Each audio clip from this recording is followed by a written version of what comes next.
Geek Therapy Radio.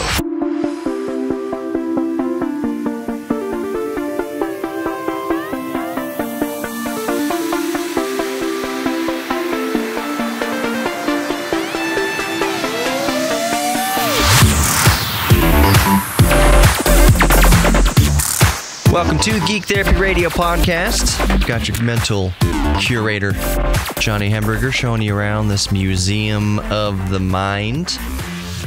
Because we are all geeks about something. Speaking of, if I can talk today, speaking of the museum of the mind, I wanted to touch on Neuralink for a couple days here. I mean, Neuralink was only really the last press conference, whatever you want to call it, was only a few days ago. And honestly, at this point, there isn't a whole ton to say about it, but I do want to touch on it just a little bit. Saying there's not a lot to say about Neuralink that's kind of silly of me to say, but as of now, there really isn't a whole lot to speak of. I do want to convey what Neuralink is and isn't. First, we'll talk about what it isn't. And I'm not going to spend a whole lot of time on this because there are a few other topics I would like to move on to today, including RTX 3000 series cards. Release date and pricing is official. I want to talk about that a little later. But Neuralink,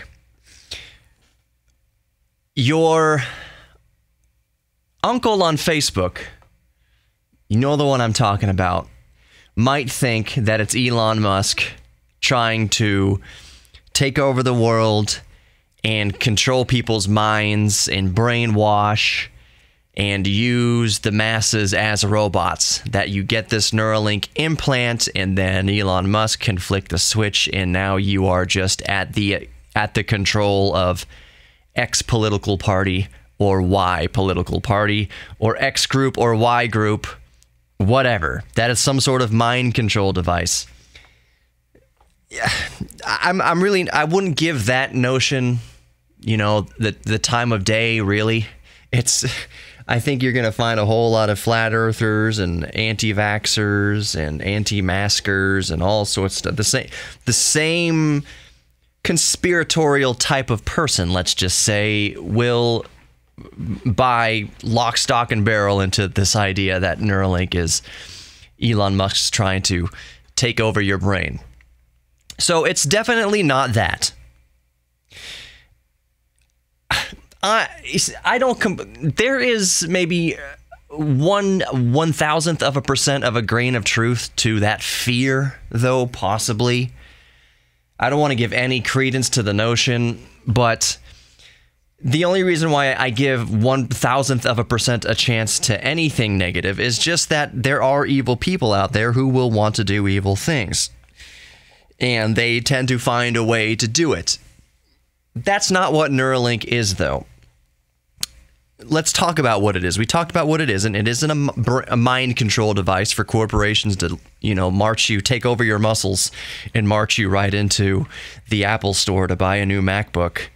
Or march right into whatever store or take you to your computer into Amazon. It's not so Jeff Bezos can basically access your Amazon account through your brain, through your smartphone connected to the Neuralink device in your head. No. What it is supposed to be is an aid to help those who have suffered, for instance, spinal injuries or have lost mobility in limbs, or according to Elon Musk, that it could help ease depression, help with OCD, and like I mentioned, help treat brain injuries. So for example, who knows what the future of Neuralink is, what kind of miracles it could bring forth to the human race and to animals even. At its very basic, some of the first applications we could possibly see about this, which are no less miraculous, is when I watched Elon Musk present this. Elon Musk, for the genius that he is, he isn't the greatest speaker presenter. Anybody who's seen Elon Musk present anything, he's a genius, and his speech patterns definitely are on the genius level. I've known people in my life, one specific person in my life that I went to school with in middle school. He was a genius, and he could read books. I'm not going to get off too much of a tangent here, but he could read entire novels before lunch period and then go take a test on it, you know, what accelerated reader test, whatever, and get 95% comprehension. 500-page novels done before lunch. He just literally just sit there with the pages. Flip, flip, flip, flip, flip, flip, flip, flip. Could read books that quickly. He was a computer programmer. Genius in his speech patterns. He had a hard time speaking because you could tell that his brain was going at 1,000 miles an hour when his tongue could only go 10 miles an hour.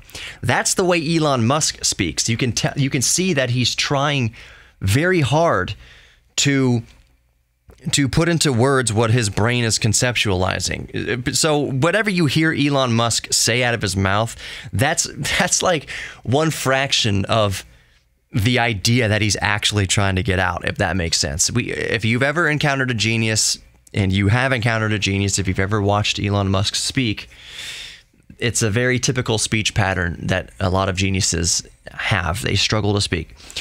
So anyways, one of the things Elon Musk said in his presentation in terms of near future applications is that it would act conceivably as a shunt between the brain and the part in a bridge past the part of the spine that has been damaged, that causes the brain signal to get to the damaged part of the spine and then not make it down to the legs. So let's say somebody can't walk. Someone's paralyzed from the waist down because they suffered a spinal injury.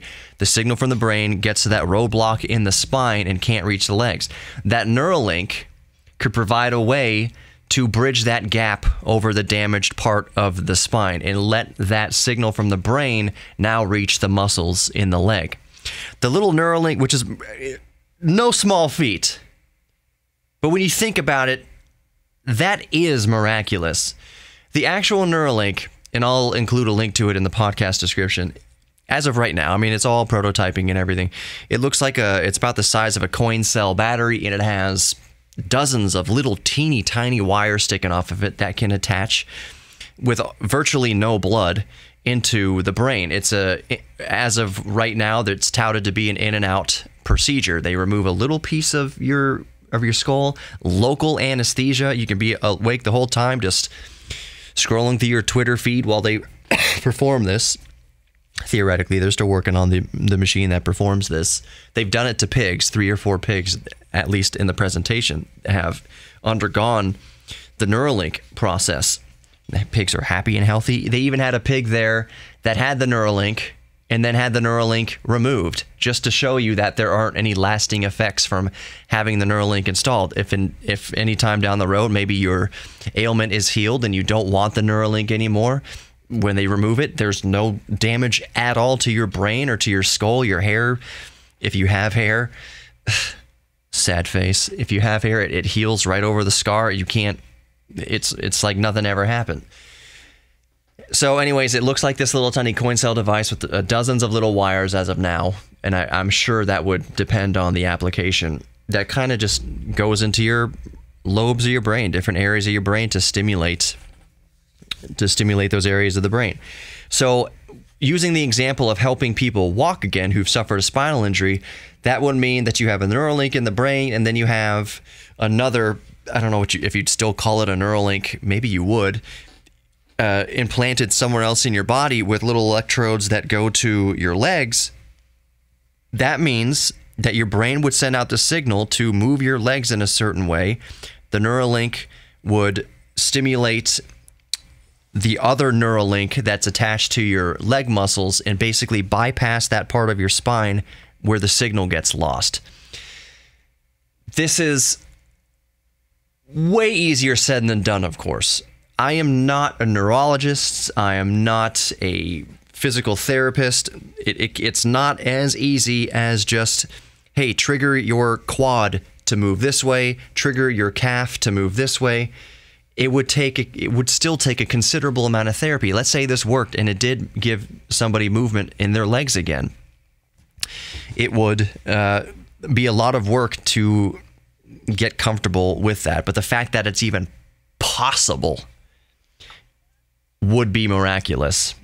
They have not started human trials yet. They will start human trials soon. It's actually fast-tracking its way through the FDA. Let's see here. No, yeah, there's no official FDA approval for human testing yet, but it is coming soon. That even according to the FDA. Very, very promising technology. If this does what Elon Musk claims that it will do, then it will, to say it would revolutionize humanity is a complete and utter understatement. One of the ways it could also work is, let's say you lose an arm, you have to have an arm amputated. Well, the part of your brain that controls the arm is still there. And a lot of amputees claim the phenomenon of having a ghost limb, that they can swear that they felt a prick on their right wrist, even though their arm was amputated 15 years ago or whatever the case may be. So the brain is still there, and it could still have these phantom sensations in a limb that's not there. You can still think, I want to move my right arm, but you don't have a right arm there to move. Now, let's say with Neuralink, they put the Neuralink probes in that part of your brain that controls your right arm, that used to control your right arm, and then they pop a prosthetic on you, and now you just have to think about how you want to move your arm and your wrists of the prosthetic, and it would theoretically be as natural as if your arm was still there. I want to move my computer mouse. It's such a sub-level thought process. It's hard to think about all the individual muscles you're moving to and fingers to move a mouse around, but Neuralink could help make that more of a reality. Nothing's going to replace a real human arm, but it would vastly improve the quality of life of an amputee with a subpar prosthetic to have all the more control with Neuralink. One of the questionable things, though, and I'm sure this will improve in time, up to and possibly including drawing the power to power the device through the body itself, because our body is an electrical system. But as of right now, it's the same kind of iffy battery life like the first Apple Watch. It's something like 18 hours. You're thinking, I don't want something implanted in my brain that the battery only lasts for 18 hours. Well, it charges wirelessly, just like your smartphone does, just like your smartwatch does. All you do is hold up you hold a battery or something, just a little charger, a wireless charger, up to your skull for a couple minutes, and it charges the Neuralink for the rest of the day. That's still kind of scary, though. And again, this is only prototype. We are talking first gen. We are talking ultra beta, delta type of prototyping here. But let's say you're driving the car and you've got your prosthetic left arm on the wheel, and you're driving at night and you're like, oh crap, when the heck did I last recharge my Neuralink? And then your arm just like slips off the steering wheel. Crap! That's just kind of a funny thought. I'm sure they will figure things out. You'll have a battery on you, like an emergency little wireless charger thing that plugs right into the 12-volt port of your car. Boom, just mark my words, and this is no stretch. This takes no imagination at all to raise this concept. There are going to be nearly unending opponents to this technology. People are going to call this, the more evangelical of Christians and other faiths are going to call this something like the mark of the beast. You have to get this implant in order to conduct business. You're going to need a Neuralink in order to buy things on Amazon and blah, blah, blah, get your loaf of bread. For those who don't know, maybe those of you who aren't Christian, theologically speaking, the mark of the beast, some people just call it 666, whatever. But in Revelation, it said that the mark of the beast, you would need the mark of the beast in order to conduct any business. It's not similar to, but the concept is kind of similar to, but opposite. The stars that they would put on Jews across Europe, in Hitler's Europe, to mark you that you're a Jew and you're not allowed in a certain place and you can't do business here. So it's kind of the opposite. The mark of the beast is that you need this mark of the beast in order for Costco to let you in.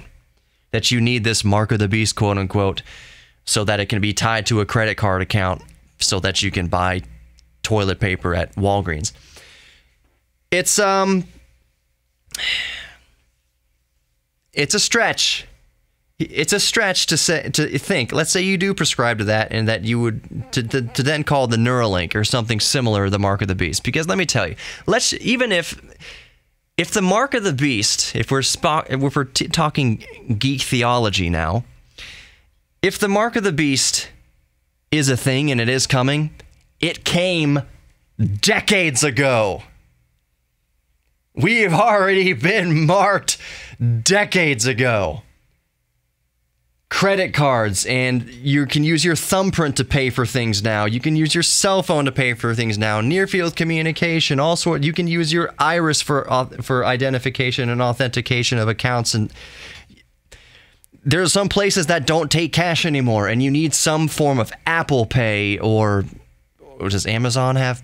What other pay? Samsung Pay, your credit card, a chip in your credit card. If the mark of the beast is a thing, we've had it for decades. It's the same type of idea where people say, oh, I don't want to get this smartphone because the government will track me. I'm not going to wear that watch. Government's going to track me. I'm not going to wear Neuralink. Government's going to track me. I'm sorry to tell you this, but if you've had a phone or any radio device in your pocket ever, the government could track you. Tracking, if you think that it's based on GPS, that's the only way that the government can trap you. I don't want the smartphone because I can't turn off the GPS, and I don't want Bezos tracking me or the government tracking me. Bro? You remember that old Zach Morris phone that you had in a briefcase since 1989 or whenever you got it? The government knows where you are. The government has known where you are to within 3 feet for decades. Sorry to burst the bubble there or implant those fears. It's not about the government knowing where you are. They've known where you are. And if at any point in time the government wanted to do so, they could vaporize you without your neighbor knowing. That's what gets me about, oh man, I don't want to go down this tangent. I have nothing against the Second Amendment. I have nothing against guns themselves. I think gun collecting is a very neat hobby. If you like to collect guns through the years, muskets and guns from World War I, World War II, military, like it's very interesting. It's a very fascinating. I love any sort of hobby that connects you to history, and very few hobbies connect you to history like gun collecting. But there's a certain element of gun collecting which I just find funny, and if you fall under this umbrella, then I apologize for my opinion on this, but just take it with a lighthearted grain of salt. I'm kind of ribbing you a little bit. I'm not telling you not to collect guns. I'm not telling you not to put a tank on your lawn. I'm talking to Americans here, obviously. But my little jest, my little joke to the person who has dozens of gun safes in their house and has a half track in their backyard and maybe even has a tank on their property, some military surplus tank, whatever. They have a cannon. They have working cannons on their property. There are people like that. And more power to them. Collect whatever you want. You're not bothering anybody? Fine. The little ribbing I have is when they say this is to protect myself when the government comes. If it all falls apart and I need to protect myself from my government, we have a right to bear arms to. That's what the Second Amendment is. You have the right to bear arms to protect yourself from your government. Yeah, just protect yourself. But to the person with the tank sitting on the front lawn and the basement full of gun safes, the idea that you're going to protect yourself from your government, that out of one side of your mouth you can praise the might of the U.S. military and support our troops, and then out of the other part of your mouth say that you are going to defend yourself from the world's greatest military, so to speak, is a bit... Don't you see how that's a little bit at odds? With all the weaponry that you have collected, if your reason for collecting the weaponry is to defend yourself from your government, there are plenty of videos on YouTube with bunker-busting missiles that would have you vaporized before you reach for your Bud Light. If the government wanted you gone, a pimple-faced 18-year-old under a mountain will press a button and you just be erased. Nah, not me. I've been off the grid since 1970. I only use ham radios and CBs. Uncle Sam doesn't know my whereabouts. Dude, if they found Bin Laden, they'll find you. You praise the military for taking out Bin Laden. You are not going to outsmart or defend yourself from the military that took out Bin Laden. And again, I am just ribbing you. This is just a joke. Take it with a grain of salt. Collect your guns, collect your army tanks, your military surplus, whatever. It's an awesome connection to history. But it's a flawed perception that you're collecting it or hoarding it to protect yourself from the military. It ain't gonna happen. That bunker buster will find your bunker in the hills of wherever you live. And if it's not a bunker buster, it will be SEAL team whatever that will knock on your door, knock on the bunker. They will send down a flashbang. If the government wants you gone, you'd be gone. All of that, just kind of joking around here, bringing it back to Neuralink and the mark of the beast and everything. If you think Neuralink is going to be this mark of the beast, if you think Neuralink is going to be about mind control or the government tracking and finding you, they already know where you are and have known where you are for decades. Neuralink is not this tool for the government to track you, nor is it a tool for Elon Musk to flip a switch and bring you to a Tesla store or the computer to put an order in for a new Model 3. I genuinely believe this is that Elon Musk cares more. Well, it's tough to say. He's gonna make more billions of dollars off this. I think he can make just as many billions, if not more billions of dollars off this technology than he could off of Tesla or even SpaceX. This would revolutionize the medical industry, and I was gonna say it would make him a very wealthy man. He's already a very wealthy man. I don't think he needs the incentive to buy a Tesla. He doesn't need that. People already want to buy Teslas. It's just silly. But if it helps people, if it becomes an aid to help people with obsessive compulsory disorder, if it helps people treat depression, if it helps accident victims regain mobility in their limbs, holy crap, that's cool. That's what Neuralink promises. We're still in the very early stages of Neuralink. I think Neuralink was started. He's technically started the company. When does it say here? I'm looking at Google. Founded July 2016. So it's been around for a few years. It's a startup. It's an Elon Musk startup. Okay, let's move on to something that definitely isn't a startup. RTX 3000 series cards from Nvidia. Not TRX, RTX. Come on. I just wanted to bring up the prices so I didn't get them wrong. So here's the data we have thus far about the RTX 30 series. You're going to hear people calling it 30 series and 3000 series and whatever. Nvidia's... We're not going to get into that. we're not going to get into that. But I'm going to go by what I think is technically correct, what I've seen most here, maybe? That it is known as the 30 series of cards. So let's just go over some specs. First, I'm going to start with launch date and price. The first cards to be released in the 30 series of cards are going to be the 3070, the 3080, and the new 3090. So the RTX 3070, the RTX 3080, and the RTX 3090, just to be clear here. The first card to be released is going to be the RTX 3080, released as of recording this month on September 17th, 2020, with a suggested retail price in US dollars of 699 Freedom credits.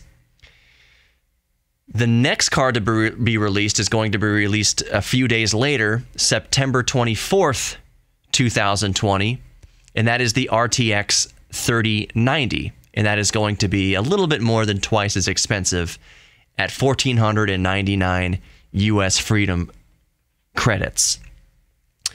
Then, about a month, a little less than a month after that, on October 20th, or actually, there's no date here, it's just October 2020, is the RTX 3070, and that's going to have an MSRP, a suggested retail price of 499 US Freedom credits. The biggest news perhaps here, I mean, there's a lot of big news of the RTX 30. I'm going to have such a hard time with that. The 30 series of graphics cards from Nvidia, among other things. But one of the biggest bits of information here, the biggest news, is that the price is competitive. That they haven't priced this. Some of us who were worried that, of course, that, for instance, the RTX 3080 that Nvidia says will cost $699.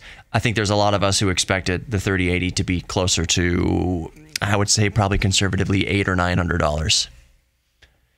I think that was going to be the safe bet, but it's coming out priced much better, way better. $699 for a 3080, $499 for a 3070, and $1499 for the 3090 that replaces the Titan. Those are pretty good prices. I can't afford one to get one at launch.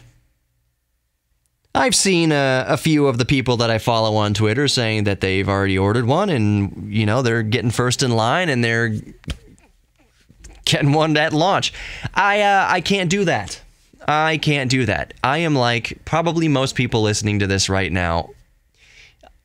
$700. That's not a conversation that I would win with my wife to buy a graphics card right now. And honestly, I don't need it right now. I'm perfectly happy with my GTX 980. It's still, you know, kicking along just fine. That being said, the 30 series is my next graphics card. That whenever it becomes viable to do so, I am definitely going to get an RTX 3080, if not, maybe, an RTX 3090. I don't know when that's going to happen. If I have some listener out there that wanted to donate something like that, I don't know what I could do in return, except say thank you. But anyways, that would be quite the Christmas present. I can't expect anything like that. I shouldn't have even mentioned it. But it's just not on the radar. I don't need it. I'm perfectly content with what I have. Let me just get that right out there. I am so content with what I do have right now. Even the 5-year-old, was it 5 or 6 years old, GTX 980 that can play Flight Simulator 2020 at medium settings at like 30 frames a second. Whatever. You know, it's okay. However I get a new graphics card, those of us who have waited, I think there are a few of us that have probably skipped the 20 series. Not many, but I think there are a few. And if you are among that group that has waited a generation or 2 or 3 to buy a graphics card, 30 series RTX cards seem like an absolute no-brainer. One of the reasons is that Nvidia claims that they are up to 2 times. This is the biggest generational leap between between generations of graphics cards. So the leap between the 20 series and 30 series is a order of magnitude more of an improvement versus the 10 series to the 20 series. So if you've been waiting and you're on the fence about waiting for a 3000 series, I think it's a good bet to invest. In 2014 or 15, when I bought the GTX 980, it was an investment. I knew that it was going to carry over for several years.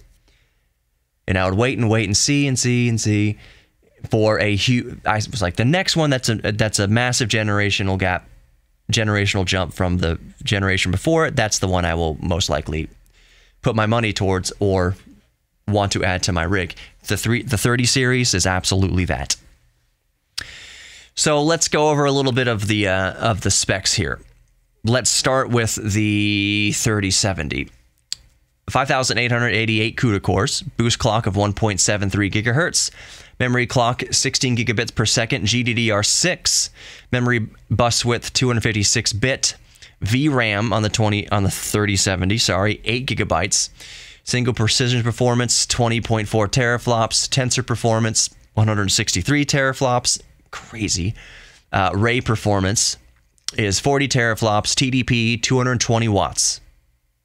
The GPU is a GA104, with a question mark. Forgive me, I don't know what the question mark means. Maybe that means that you're going to change the actual nomenclature of the GPU. That's probably what it means. Transistor count, we don't know for the 3070. The architecture is, of course, Ampere. Manufacturing process is Samsung's 8 nanometer process. Launch date, like we just said, October 2020, MSRP $499. Moving on to what's going on with my mouse? Moving on to the RTX 3080. We see, this is crazy count. Okay, 8,704 CUDA cores. This is 3080, remember. 8,704 CUDA cores, boost clock 1.71 gigahertz, slightly 200 megahertz slower than the 3070, but that really doesn't matter too much, grand scheme of things. Memory clock, 19 gigabits per second, GDDR6X. Memory bus width, 320-bit, VRAM, 10 gigabit. Single precision performance, 29.8 teraflops. Tensor performance, 238 teraflops. Ray performance, 58 teraflops. TDP, 320. GPU is a GA102, question mark, we don't know. Transistor count, I'm guessing 28B means 28 billion. I would assume. Architecture, of course, Ampere. Manufacturing process, same Samsung 8 nanometer. Launch date, September 17th. That's what the 3080 is coming out the soonest as of recording. MSRP $699. RTX 3090. CUDA cores, 10,496. Good Lord. Boost clock 1.7 gigahertz. Memory clock 19.5 gigabits per second. GDDR6. Memory bus width 384-bit. Remember the bit wars between 8-bit and 16-bit and 32-bit? Oh my gosh. 384-bit memory bus width. VRAM 24 gigabytes. That needs a dramatic pause. VRAM on the 3090. 24 gigabytes. And with that, I felt a shift in the Earth's gravity as many geeks simultaneously. Well, I'll keep it G-rated. Their jaws dropped. Anyways, single precision performance, 35.7 teraflops. Tensor performance, 285 teraflops. Ray performance, 69 teraflops. TDP, 350 watts. The GPU is the same GA102, question mark. Architecture Ampere. Manufacturing process, Samsung 8 nanometer. Launch date, September 24th, 2020. MSRP, $1,499. Freedom credits. I'm excited. This is actually the first time I've been excited for a new GPU launch. And since it's supposedly going to be, and I have every reason to believe it is, the biggest generational jump in NVIDIA's history as far as performance is concerned, going from 20 series to 30 series. I'm all in. Now I just have to figure out how to procure one. But I will worry about that. I'm in no sort of hurry.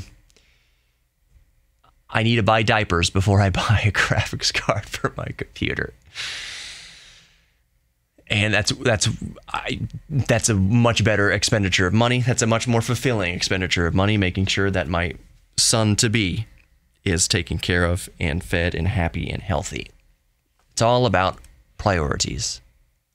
Speaking of fed and happy and healthy, I hope you are fed and happy and healthy. If you are not happy right now, you are not alone. Just remember that you're not alone. I'm thinking about you. You've got a whole community of geeks that are thinking about you. So you are not alone. Most importantly, please remember how I end every podcast and broadcast. You are worthy of love. You are worthy of giving love, saying I love you to somebody, and you are worthy when they say it back to you, I love you.